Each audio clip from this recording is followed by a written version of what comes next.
Hi hello ನಮಸ್ಕಾರ, welcome back to my channel cricket tricks. ನಾನು ನಿಮ್ಮ ವಿಜಯ್ ಸಿಂಹ. IPL ಮುಗ್ದಿದೆ, ಅದು ಮುಗಿದ್ರೆ ಏನಂತೆ T20 ವರ್ಲ್ಡ್ ಕಪ್ ಸ್ಟಾರ್ಟ್ ಆಗ್ತಾ ಇದೆ. ಸೊ ಏನು ಯೋಚನೆ ಇಲ್ಲ ಕ್ರಿಕೆಟ್ ಅಭಿಮಾನಿಗಳಿಗೆ. ನಿನ್ನೆ ಆಲ್ರೆಡಿ ನಾವು ಇಂಡಿಯಾ ಪಾಕಿಸ್ತಾನ್ ಸ್ಕ್ವಾಡ್ನ ನೋಡ್ಕೊಂಡು ಬಂದಿದ್ದೀವಿ. ಇನ್ನೂ 8 ಟೀಮ್ದು ಬಾಕಿ ಇದೆ. ಮೇಜರ್ 10 ಟೀಮ್ಸ್ದು ಸ್ಕ್ವಾಡ್ ಬಗ್ಗೆ ಡಿಸ್ಕಷನ್ ಮಾಡೋಣ ಅಂತ ಅನ್ಕೊಂಡಿರೋದ್ರಿಂದ ಇಂಡಿಯಾ ಪಾಕಿಸ್ತಾನ್ ನೆನ್ನೆ ಹೇಗಿದ್ರು ಮುಗ್ದಿದೆ. ಸೊ ಇವತ್ತು ನಾವು ನೋಡ್ತಿರುವಂಥದ್ದು ಆರ್ಚ್ ರೈವಲ್ಸ್ ಅಂತಾನೆ ಹೇಳ್ಬೋದು, England and Australia.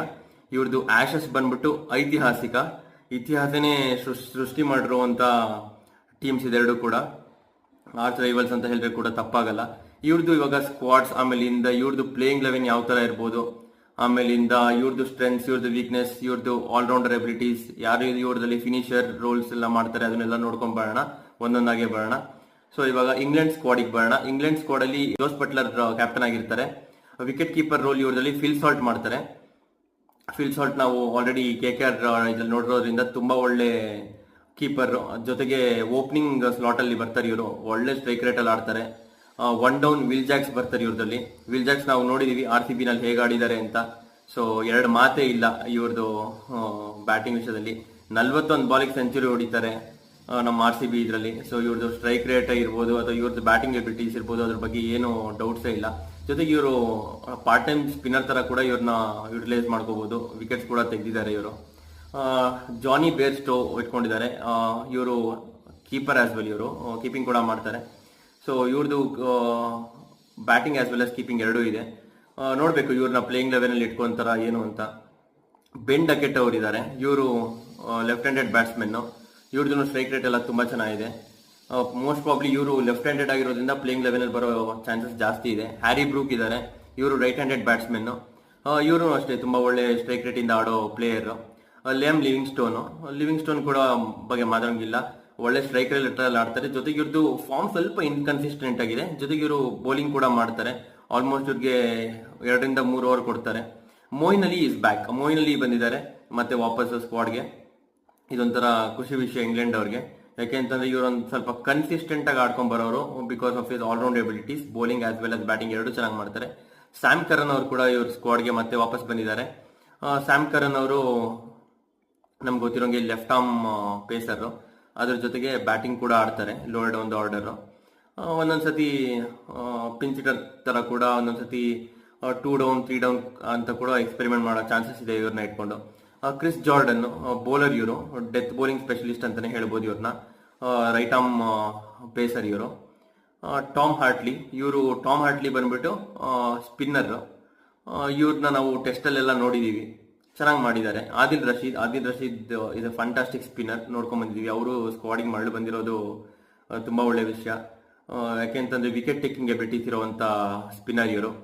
Jofra Archer is back to England squad. ಇದೊಂಥರ ತುಂಬಾ ವರ್ಷಗಳು, ತುಂಬಾ ಇಂಜುರಿ ಪ್ರೋನ್ ಇರೋ ಪ್ಲೇಯರ್ ಇವರು ತುಂಬಾ ವರ್ಷ ಆದ್ಮೇಲೆ ಮತ್ತೆ ಇಂಗ್ಲೆಂಡ್ ಸ್ಕ್ವಾಡಿಗೆ ಮರಳಿ ಬಂದಿರೋದು. ಜೊತೆಗೆ ಸಿಕ್ಕಾಪಟ್ಟೆ ಒಳ್ಳೆ ಬೌಲರ್, ವಿಕೆಟ್ ಟೇಕಿಂಗ್ ಎಬಿಲಿಟೀಸ್ ಇದೆ. 4 ಓವರ್ ಖಂಡಿತ ಹಾಕ್ಸ್ತಾರೆ. ಪ್ಲೇಯಿಂಗ್ ಲೆವೆನ್ ಅಲ್ಲಿ ಇರುವಂತಹ ಪ್ಲೇಯರ್ ಇವರು ಕೂಡ. ಅದಾದ್ಮೇಲೆ ಮಾರ್ಕ್ ವುಡ್ ನಮ್ಗೆ ಎಲ್ಲರಿಗೂ ಗೊತ್ತಿರೋಂಗೆನೆ IPL ಅಲ್ಲಿ ಆಡಿದ್ದಾರೆ. ಇಂಟರ್ನ್ಯಾಷನಲ್ ಎಕ್ಸ್ಪೀರಿಯನ್ಸ್ ಇರುವಂತ ಪ್ಲೇಯರ್, ಒಳ್ಳೆ ಸ್ವಿಂಗ್ ಬೌಲಿಂಗ್ ಮಾಡೋ ಬೌಲರ್, ಚೆನ್ನಾಗಿ ಮಾಡ್ತಾರೆ. ರಿಲೀಸ್ ಟಾಪ್ಲಿ ನಾವೆಲ್ಲರೂ ನೋಡಿದೀವಿ, RCB ನಲ್ಲಿ ಆಡಿದಿರುವಂತರು. ಸ್ವಲ್ಪ ಎಕ್ಸ್ಪೆನ್ಸಿವ್ ಆಗ್ತಾರೆ, but if it is his day he will be doing his best ಅಂತಾನೆ ಹೇಳ್ಬೋದು. ವಿಕೆಟ್ ಟೇಕಿಂಗ್ ಎಬಿಲಿಟೀಸ್, ಆಮೇಲೆ one of the very good fielders on the ground. England squad ಈ ತರ ಬಲಿಷ್ಠವಾಗಿ ಕಾಣಿಸ್ತಾ ಇದೆ. ಒಳ್ಳೆ ಫಾರ್ಮ್ ಅಲ್ಲಿ ಇರುವಂತಹ ಪ್ಲೇಯರ್ಸ್ ಎಲ್ಲರೂ ಕೂಡ ಇಂಗ್ಲೆಂಡ್ ಅಲ್ಲಿ. ನೋಡ್ಬೇಕು, ಕಾದ್ ನೋಡೋಣ ಏನಾಗತ್ತೆ ಅಂತ. ಇವಾಗ ಆಸ್ಟ್ರೇಲಿಯಾ ಸ್ಕ್ವಾಡ್ ನೋಡ್ತಾ ಬರೋಣ. ಮಿಚೆಲ್ ಮಾರ್ಷ್ ಇವ್ರನ್ನ ಲೀಡ್ ಮಾಡ್ತಾರೆ, along with 2 wicket keeper options, ಜಾಸ್ ಇಂಗ್ಲಿಷ್ ಅಂಡ್ ಮ್ಯಾಥ್ಯೂ ವೇಡ್. ಇವ್ರಿಗೆ ಏಸ್ಟನ್ ಏಗರ್ ಕೂಡ ಇರ್ತಾರೆ ಸ್ಕ್ವಾಡ್ ಅಲ್ಲಿ. ಏಸ್ಟನ್ ಏಗರ್ ಬಂದ್ಬಿಟ್ಟು one who can do both batting as well as bowling. Basically spin bowling allrounder ಅಂತ ಹೇಳ್ಬೋದು. ತುಂಬಾ ಚೆನ್ನಾಗಿ ಟರ್ನ್ ಮಾಡ್ತಾರೆ ಬಾಲ್ನ, ಜೊತೆಗೆ ಜಾಸ್ತಿ ರನ್ಸ್ ಕೂಡ ಕೊಡಲ್ಲ. ಅದಾದ್ಮೇಲೆ Pat Cummins, international captaincy experience ಇರುವಂತ player. Any point of time Mitchell Marsh ಅವ್ರಿಗೆ ಏನೇ ಸಲಹೆ ಬೇಕಾದ್ರೂ ಪಾಯಿಂಟ್ ಆಫ್ ಕಾಂಟ್ಯಾಕ್ಟ್ ತರ ಇವ್ರನ್ನ ಉಪಯೋಗಿಸ್ಕೋಬಹುದು. ಇವರು ಟೆಸ್ಟ್ ಅಲ್ಲಿ ಕೂಡ ಕ್ಯಾಪ್ಟನ್ ಆಗಿದ್ದವರು ಪ್ಯಾಟ್ ಕಮಿನ್ಸ್ ಅವರು. ಸೊ ಫೀಲ್ಡಿಂಗ್ ಚೇಂಜಸ್ ಅಥವಾ ಬೌಲಿಂಗ್ ಚೇಂಜಸ್ ಏನೇ ಇದ್ರು ಇಮಿಡಿಯೇಟ್ ಆಗಿ ಹೋಗಿ ಅವ್ರನ್ನ ಅಪ್ರೋಚ್ ಮಾಡಬಹುದು ಪ್ಯಾಟ್ ಕಮಿನ್ಸ್ ಅವರಿಂದ. ಆಮೇಲೆ ಟಿಮ್ ಡೇವಿಡ್ ಅವರು ಇದ್ದಾರೆ. ಟಿಮ್ ಡೇವಿಡ್ ಅವರು ಬಂದ್ಬಿಟ್ಟು basically finisher with hard hitting abilities ಇರೋರು. ನಥನ್ ಇಲೀಸ್ ಅವ್ರ ಬಗ್ಗೆ ಸ್ಪೆಷಲ್ ಮೆನ್ಷನ್ ಮಾಡಬೇಕು. ಇವರು ಒಂಥರ ಯಾರ್ಕರ್ ಸ್ಪೆಷಲಿಸ್ಟ್ ಅಂತಾನೆ ಹೇಳ್ಬೋದು. ಡೆತ್ ಬೌಲಿಂಗ್ ಅಲ್ಲಿ ಕೂಡ ಇವ್ರ ಮೇಲೆ ರಿಲೈ ಮಾಡಬಹುದು. ಕ್ಯಾಮ್ರೂನ್ ಗ್ರೀನ್ ನಾವೆಲ್ಲ ನೋಡಿರೋ ಹಾಗೆ ತುಂಬಾ ಒಳ್ಳೆ ಆಲ್ರೌಂಡರು. RCB ನಲ್ಲಿ ಕೂಡ ಆಡಿದ್ರು. RCB ನಲ್ಲಿ ಒಂದು 7-8 ಮ್ಯಾಚ್ಗಳು ಆದ್ಮೇಲೆ ಒಂದು ಫಾರ್ಮಿಗೆ ಬಂದು ಪಳಗ್ಬಿಟ್ಟು ಚೆನ್ನಾಗಿ ಪರ್ಫಾರ್ಮೆನ್ಸ್ ಮಾಡಿದವರು.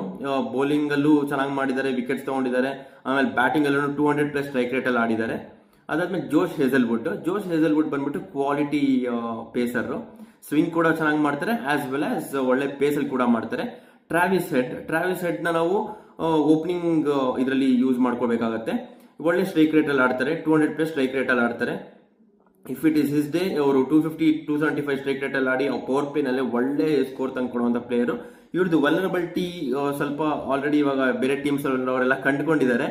That is left arm pacer bowl ಮಾಡಕ್ ಸ್ಟಾರ್ಟ್ ಮಾಡಿದ್ರು ಅಂತಂದ್ರೆ ಇವ್ರಿಗೆ ಸ್ವಲ್ಪ ಕಷ್ಟ ಆಗತ್ತೆ.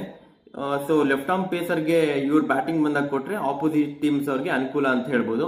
Since he will find it little difficult to hit against left arm pacers. ಅದಾದ್ಮೇಲೆ ಜಾಸ್ ಇಂಗ್ಲಿಷ್ ಯಾವುದೇ ಕ್ರಮಾಂಕದಲ್ಲಿ ಇಳಿಸಿದ್ರು ಆಡ್ತಾರೆ. 1 ಅಲ್ಲಿ ಇಳಿಸಿದ್ರು, ಓಪನಿಂಗ್ ಅಲ್ಲಿ ಇಳಿಸಿದ್ರು ಆಡ್ತಾರೆ, ಅಥವಾ 4 ಡೌನ್ ಆ ತರ ಇಳಿಸಿದ್ರು ಆಡ್ತಾರೆ ಅವರು. ಅವ್ರದ್ದೇನು ಅಂತ ಏನು ಯಾವ ಲೈನಪ್ ಅಲ್ಲಿ ಇಂಥದ್ರಲ್ಲೇ ಆಡಬೇಕು ಅನ್ನೋದೇನು ಕನ್ಸರ್ನ್ಸ್ ಇಲ್ಲ ಆಸ್ಟ್ರೇಲಿಯಾಗೆ.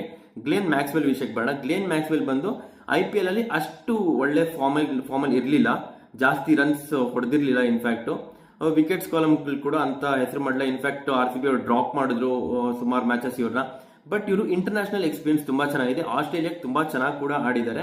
ನಮ್ದು 50 ಓವರ್ ವರ್ಲ್ಡ್ ಕಪ್ ಅಲ್ಲಿ ಇವರು ಒಂದು ಇಂಪಾಸಿಬಲ್ ಟಾಸ್ಕ್ ನೇ ಮಾಡಿದ್ರು ಅಂತ ಹೇಳಬೇಕು ಅಗೇನ್ಸ್ಟ್ ಅಫ್ಘಾನಿಸ್ತಾನ್. ಯಾವ ತರ ಮೀಮ್ಸ್ ಬಂದಿತ್ತು ಅಂತಂದ್ರೆ, ಕಾಂತಾರದಲ್ಲಿ ರಿಷಬ್ ಶೆಟ್ಟಿ ಹೆಂಗೆ ಬಂದಿದ್ರು ಆ ತರ ಗ್ಲೇನ್ ಮ್ಯಾಕ್ಸ್ವೆಲ್ ಆಡಿದ್ರು ಅಂತ. ಆಲ್ಮೋಸ್ಟ್ 300 ಇರುತ್ತೆ ಚೇಸ್ ಮಾಡೋದಕ್ಕೆ. 120 6 ವಿಕೆಟ್ ಕಳ್ಕೊಂಡ್ಬಿಟ್ಟಿರ್ತಾರೆ. ಪ್ಯಾಟ್ ಕಮಿನ್ಸ್ ಅವರು 68 ಬಾಲ್ ಬರೀ 12 ರನ್ ಹೊಡೆದು ಸಾಥ್ ಕೊಡ್ತಿರ್ತಾರೆ ಅಷ್ಟೇ ಅವ್ರಿಗೆ ನಾನ್ ಸ್ಟ್ರೈಕರ್ ಅಲ್ಲಿ ಇದ್ದು. ಇವರು ಸ್ಟ್ರೈಕಲ್ಲಿ ಇದ್ದು ರಿವರ್ಸ್ ಹಿಟ್ಟು, ಸ್ವಿಚ್ ಹಿಟ್ಟು ಎಲ್ಲಾನು ಹೊಡೆದು ಆಸ್ಟ್ರೇಲಿಯಾಗೆ ಒಂಥರ ಡ್ರೀಮ್ ವಿನ್ ಅನ್ನೋದೇ ತಂದ್ಕೊಡ್ತಾರೆ. ಆ ಮ್ಯಾಚ್ ಕಂಪ್ಲೀಟ್ ಆಗಿ ಸೋತೋಗಿರ್ತಾರೆ ಹೇಳ್ಬೇಕು ಅಂತಂದ್ರೆ.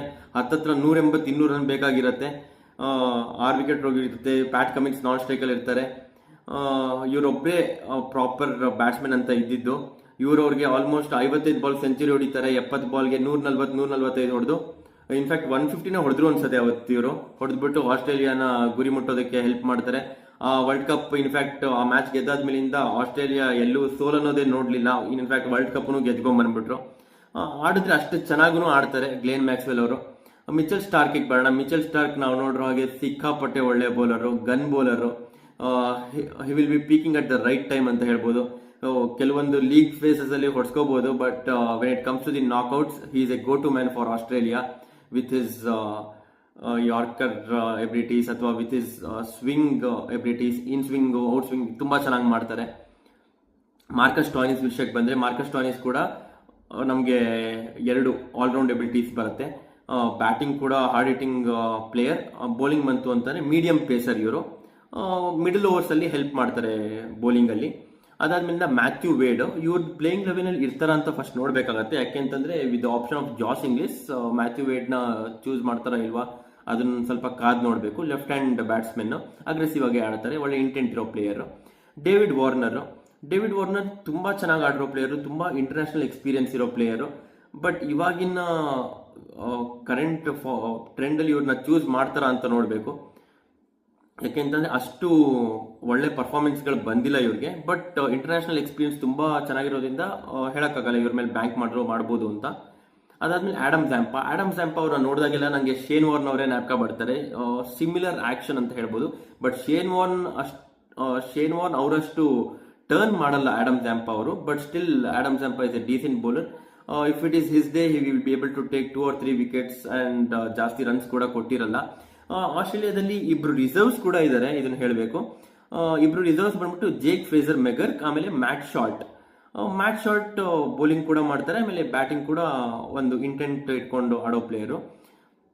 ಅವ್ರು ರಿಸರ್ವ್ಸ್ ಅಲ್ಲಿ ಇರೋದು ಓಕೆ, ಅದರಲ್ಲಿ ಏನು ತಪ್ಪನ್ಸ್ತಾ ಇಲ್ಲ. ಬಟ್ ಜೇಕ್ ಫ್ರೇಸರ್ ಮೆಗರ್ಕ್ ನ ಇವರು ಮೈನ್ ಸ್ಕ್ವಾಡ್ ಅಲ್ಲಿ ಇಟ್ಕೋಬೇಕಾಗಿತ್ತು ಅಂತ ನನ್ನ ಅಭಿಪ್ರಾಯ. ಯಾಕೆಂದ್ರೆ ಜೇಕ್ ಫ್ರೇಸರ್ ಮೆಗರ್ಕ್ ಇತ್ತು ಅಂತಂದ್ರೆ ಆಸ್ಟ್ರೇಲಿಯಾಗೆ ತುಂಬಾ ಬಲಿಷ್ಠವಾಗಿ ಕಾಣಿಸುತ್ತೆ. ಸಿಕ್ಕಾಪಟ್ಟೆ ಅಗ್ರೆಸಿವ್, ಆಮೇಲೆ ಸಿಕ್ಕಾಪಟ್ಟೆ ಇಂಟೆಂಟ್ ಇರೋ player. He will go from the ball ಒಂದು 6 ಹೊಡೆದ್ಬಿಟ್ಟು ನೆಕ್ಸ್ಟ್ ಬಾಲ್ ಸ್ಟ್ರೈಕ್ ರೊಟೇಷನ್ ಮಾಡೋ ಪ್ಲೇಯರ್ ಅಲ್ಲ, ನೆಕ್ಸ್ಟ್ ಬಾಲ್ನು 6 ಹೋಗೋ ಪ್ಲೇಯರ್ ಇವರು, ಅಂತ ಇಂಟೆಂಟ್ ಇರೋ ಪ್ಲೇಯರ್ ಇವ್ರು ಇತ್ತು ಅಂತಂದ್ರೆ ಆಸ್ಟ್ರೇಲಿಯಾಗೆ ತುಂಬಾ ಒಳ್ಳೇದು. If is not there in the playing eleven, ಅದು ಆಸ್ಟ್ರೇಲಿಯಾಗೆ ಲಾಸ್ ಅನ್ಕೊಂತೀನಿ. ಐ ಮೀನ್ ಇವರು ಜೇಕ್ ಫ್ರೇಸರ್ ಮೆಗಾರ್ಕ್ನ ಯಾಕೆ ಮೈನ್ ಸ್ಕ್ವಾಡ್ ಅಲ್ಲಿ ಇಟ್ಟಿಲ್ಲ, ರಿಸರ್ವ್ಸ್ ಅಲ್ಲಿ ಇಟ್ಟಿದ್ದಾರೆ ಅಂತ ಒಂದು ಅನ್ಕೊಂಡ್ರೆ ಇವ್ರಿಗೆ ಇಂಟರ್ನ್ಯಾಷನಲ್ ಎಕ್ಸ್ಪೀರಿಯನ್ಸ್ ಸಾಲದು ಅಂತ. ಬಟ್ IPL ಅಲ್ಲಿ ನಾವು ನೋಡಿದೀವಿ, IPL ಸ್ಟ್ಯಾಂಡರ್ಡ್ಸ್ ತುಂಬಾ ಚೆನ್ನಾಗಿದೆ. IPL ಸ್ಟ್ಯಾಂಡರ್ಡ್ಸ್ ಅಲ್ಲಿ ಇವ್ರು ಅಷ್ಟೇ ಚೆನ್ನಾಗಿ ಪರ್ಫಾರ್ಮ್ ಮಾಡಿರೋದ್ರಿಂದ ಇಂಟರ್ನ್ಯಾಷನಲ್ ಸ್ಟ್ಯಾಂಡರ್ಡ್ಸ್ ಅಲ್ಲೂ ಅಷ್ಟೇ ಚೆನ್ನಾಗಿ ಪರ್ಫಾರ್ಮ್ ಮಾಡಬಹುದು ಅನ್ನೋದು ನನ್ನೊಂದು ಅಭಿಪ್ರಾಯ, especially after seeing stroke making abilities. ನೋಡೋಣ ಏನಾಗುತ್ತೆ ಅಂತ. Thank you. ನೆಕ್ಸ್ಟ್ ವಿಡಿಯೋದಲ್ಲಿ New Zealand South Africa out squad announce ಮಾಡಿದ್ದಾರೆ, ಅದನ್ನ ಡಿಸ್ಕಸ್ ಮಾಡೋಣ. ಅದೇ ಥರನೇ ಅದಾದ್ಮೇಲೆ ಇನ್ನೂ 2 ವಿಡಿಯೋ ಬರುತ್ತೆ. ಬಾಂಗ್ಲಾದೇಶ್ ಅಫ್ಘಾನಿಸ್ತಾನದೊಂದು, ಇನ್ನೊಂದು ವೆಸ್ಟ್ ಇಂಡೀಸ್ ಶ್ರೀಲಂಕಾದೊಂದು. ಸೊ ಇನ್ನೂ ಇದಾದ್ಮೇಲೆ 3 ವಿಡಿಯೋ ಬರುತ್ತೆ. ಹೀಗೆ ಎಲ್ಲರೂ ಚಾನೆಲ್ನ ಸಬ್ಸ್ಕ್ರೈಬ್ ಮಾಡ್ಕೊಳ್ಳಿ, ಶೇರ್ ಮಾಡಿ ಫ್ಯಾಮಿಲಿ ಫ್ರೆಂಡ್ಸ್ ಜೊತೆ. ಇಷ್ಟ ಆಗಿತ್ತು ಅಂತಂದ್ರೆ ಲೈಕ್ ಮಾಡಿ. ನೀವು ಎಷ್ಟು ಪ್ರೋತ್ಸಾಹ ಮಾಡ್ತಿರೋ ಇನ್ನೂ ನಮ್ಗೆ ಅದು ಜಾಸ್ತಿ ಮೋಟಿವೇಟ್ ಮಾಡುತ್ತೆ ಇನ್ನೂ ಜಾಸ್ತಿ ವಿಡಿಯೋಸ್ ಮಾಡೋದಕ್ಕೆ. ಸರಿ, ಹಾಗಾದ್ರೆ ನೆಕ್ಸ್ಟ್ ವಿಡಿಯೋದಲ್ಲಿ ಸಿಗೋಣ. ನಮಸ್ಕಾರ ಎಲ್ಲರಿಗೂ. Thanks for watching. Thank you.